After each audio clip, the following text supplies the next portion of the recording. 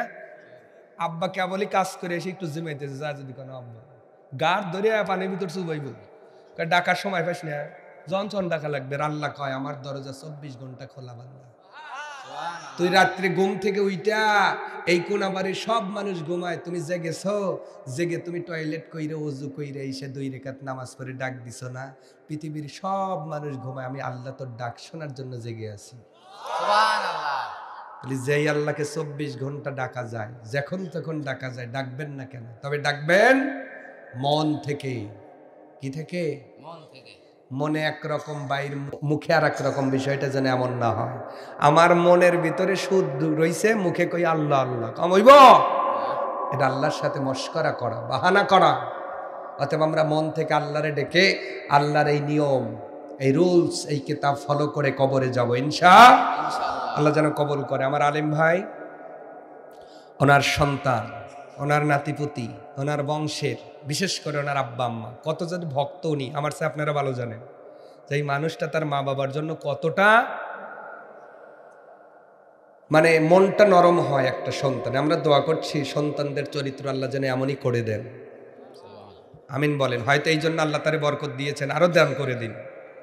মনে রেখে দিয়েন, দুনিয়াতে দোয়া কবুলের 2টা নেটওয়ার্ক আছে, একটা বাপ আর একটা মা, একটা শ্বশুর আর একটা শাশুড়ি, নাকি?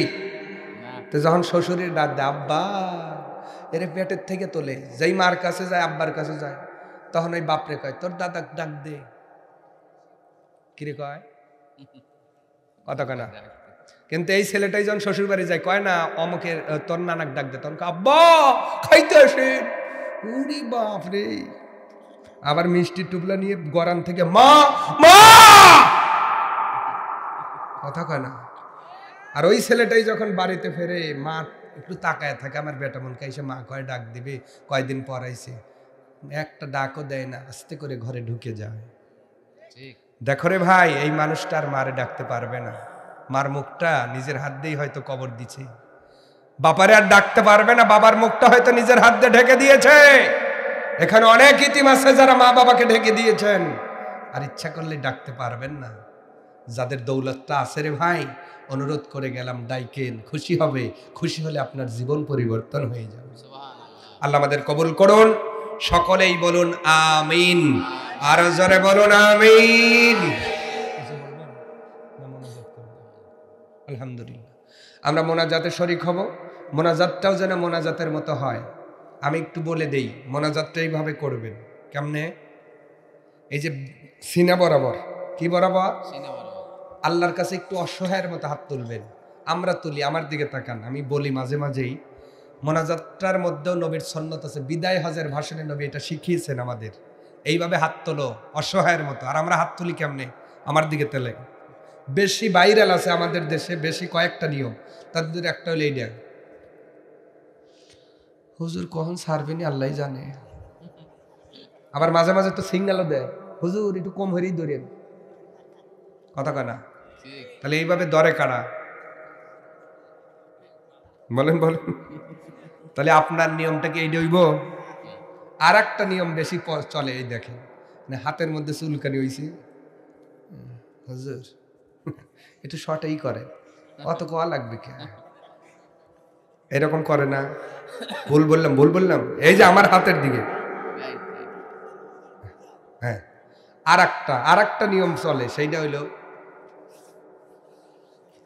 সকালবেলা গরু গোসর দিবি, ছাগল গোসর দিবি, দড়ি পাকান লাগবে, প্র্যাকটিস চলতেছে।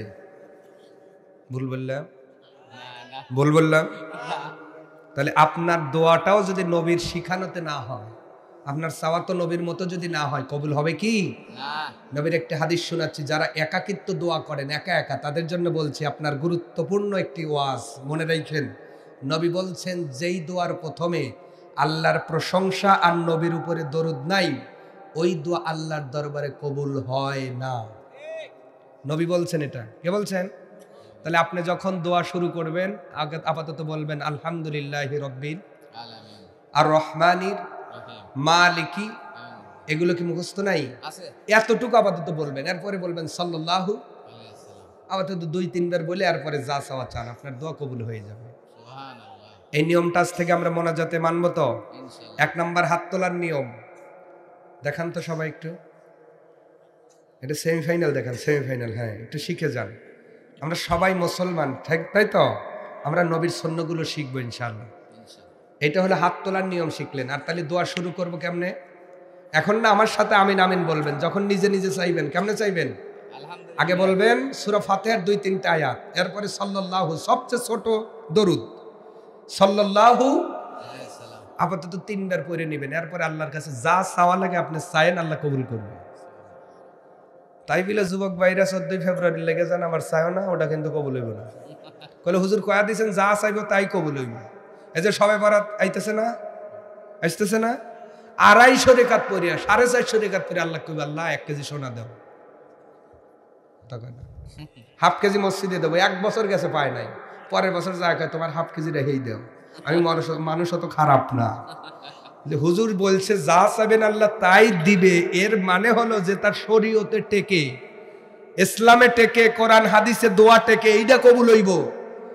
যেই দোয়া ইসলামে শরীয়তে টেকে না, আল্লাহ যার সাথে প্রেম করছে আল্লাহ এটা কি টিকবো? কথা কয় না। তো দোয়া যা বুঝে তাই তো চাওয়া যাবে না প্রিয় ভাইয়েরা, যা আল্লাহ শিখাইছেন এইগুলো চাবো ইনশাআল্লাহ। আমরা আউযু বিল্লাহ বিসমিল্লাহ পড়বো, আমার সাথে পড়বেন। আউযু বিল্লাহি মিনাশ শাইতানির রাজীম, বিসমিল্লাহির রহমানির রহিম, আলহামদুলিল্লাহি রাব্বিল আলামিন, আর রহমানির রহিম, মালিকি ইয়াউমিদ্দিন, إياك نعبد وإياك نستعين، اهدنا الصراط المستقيم، صراط الذين أنعمت عليهم غير المغضوب عليهم ولا الضالين، آمين. بسم الله الرحمن الرحيم. قل هو الله أحد الله الصمد لم يلد ولم يولد ولم يكن له كفوا أحد. بسم الله الرحمن الرحيم. واستغفر الله ربي من كل ذنب وأتوب إليه، لا حول ولا قوة إلا بالله العلي العظيم. بسم الله الرحمن الرحيم. اللهم صل على محمد وعلى آل محمد كما صليت على إبراهيم إنك حميد مجيد. اللهم بارك على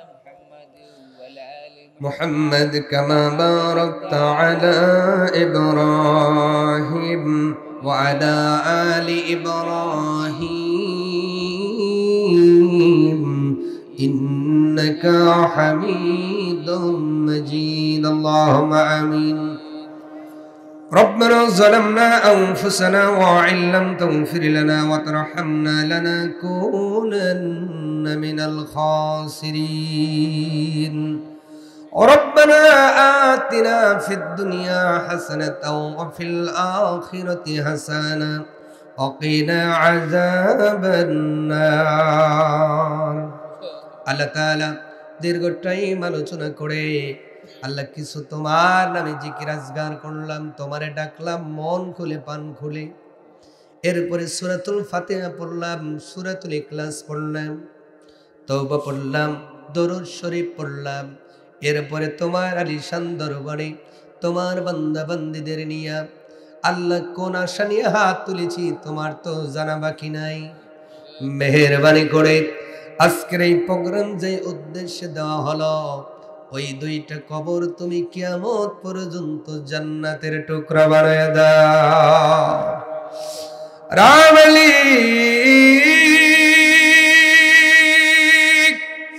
যোগ্য সন্তান আমার বাম পাশে বসে আছে, মা বাবার জন্য বড় দিলটা নরম।